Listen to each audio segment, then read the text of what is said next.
Estamos de volta, esse é o seu programa de domingo, acordou cedo, está chegando agora, então acompanha comigo aqui o tema desta semana, exames que salvam vidas. Pois é, gente, olha, da descoberta dos novos aparelhos de raio-x, à tecnologia diagnóstica, ao desenvolvimento dos novos medicamentos, tudo isso mudou a face da medicina.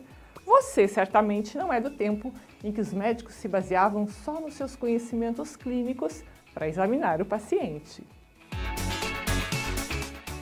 Os exames de imagem hoje, eles são muito seguros e eles são uma importante ferramenta no diagnóstico das doenças e assim, sendo preciso no diagnóstico, a gente consegue proporcionar a um paciente um tratamento mais eficiente, de melhor qualidade, com menos efeitos colaterais e mais preciso em geral, né? Antigamente, a gente considerava os exames de imagem como exames complementares, então era considerado uma parte complementar da medicina. Hoje a gente já considera ele essencial no todo o processo diagnóstico médico. Por quê? Porque é a visualização interna dos órgãos e a gente consegue pegar nessa fase doenças que ainda são assintomáticas, principalmente os tumores, né? Então, por isso que a gente diz, o câncer, em geral, ele não dói. Então, quando ele já tem sintoma como um nódulo palpável, como um fígado grande palpável, como um tumor abdominal que já seja palpável, ou com sangramento, ou com emagrecimento, que são alguns dos sintomas iniciais, assim, alguns dos sintomas do câncer, a gente já está detectando esse tipo de lesão numa fase muito tardia. Então a gente diz assim que os exames de imagem hoje são uma extensão do exame físico, mas eles também são muito bem, eles precisam ser direcionados pelo médico para que a gente avalie cada órgão de uma maneira diferente. A médica radiologista comenta sobre a importância do diagnóstico por imagem para o tratamento de doenças importantes. Na medicina a gente sempre tem a nossa filosofia de que é uma medicina que deve ser baseada em evidências, né? Agora, o caso específico do câncer de mama e dos exames de mama, a gente tem o contrário. A mamografia e os exames diagnósticos de mama, eles são soberanos à clínica e ao exame físico do médico. Então, nenhuma palpação e nenhuma clínica, ela é soberana ao exame de imagem. Por quê? Porque a gente está procurando hoje microlesões, lesões menores do que 5 milímetros, lesões que não são palpáveis ainda.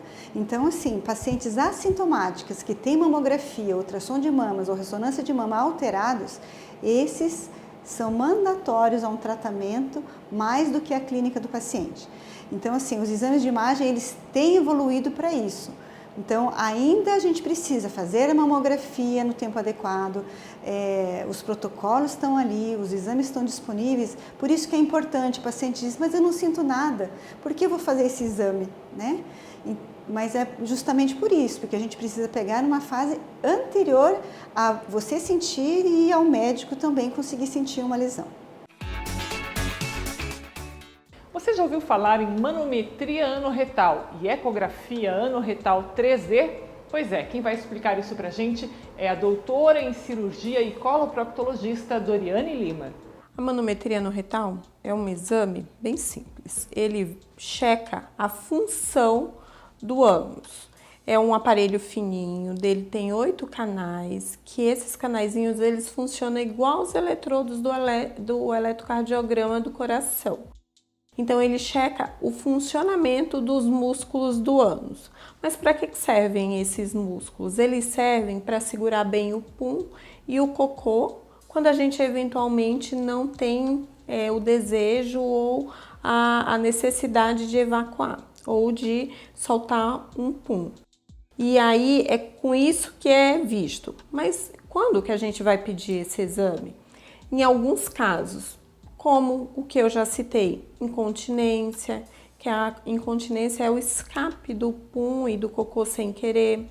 Também nos exames pré-operatórios, por exemplo, pacientes que vão fazer algumas cirurgias de hemorroida, de fissura, de fístulas, isso é bem importante.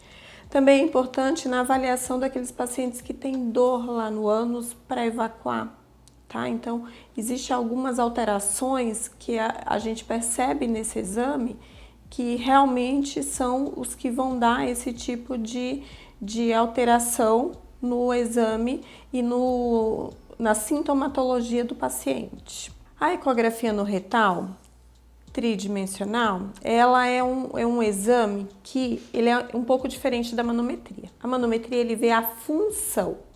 Então a ecografia ela faz uma fotografia. É como se fosse a ecografia que vê os órgãos, só que a gente vê a parte do ânus. Então vê muito bem esses músculos que eu falei anteriormente que são estudados pela manometria, mas eles fazem uma fotografia tridimensional. E quando que a gente vai pedir esse exame?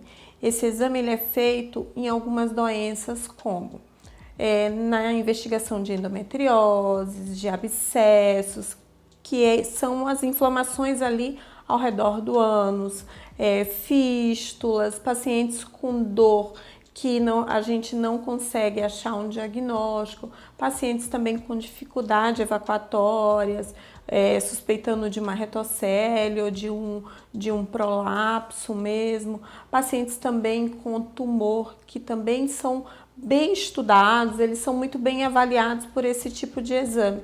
Ele é um pouco diferenciado porque ele tem um corte de poder a gente avaliar o exame depois que a gente tira o aparelho do paciente. Então a gente vai lá, coloca o aparelho, adquire tudo e depois é que a gente analisa, porque aí ele joga tudo tridimensional no visor do aparelho. A coloproctologista e cirurgiã fala sobre o constrangimento e falta de informação que muitas vezes dificulta a ida do paciente ao médico. Em relação à falta de informação, na dificuldade do diagnóstico, eu percebo assim, que ainda tem um pouco de resistência, sim. Mas mais pacientes um pouco com a idade um pouco mais avançada. Mas mesmo esses, eles têm buscado muita coisa de informação na internet, com amigos, com parentes, que faz com que esse paciente hoje, eles nos procurem muito mais. Claro que tem um receio, claro que tem um pudor, uma vergonha.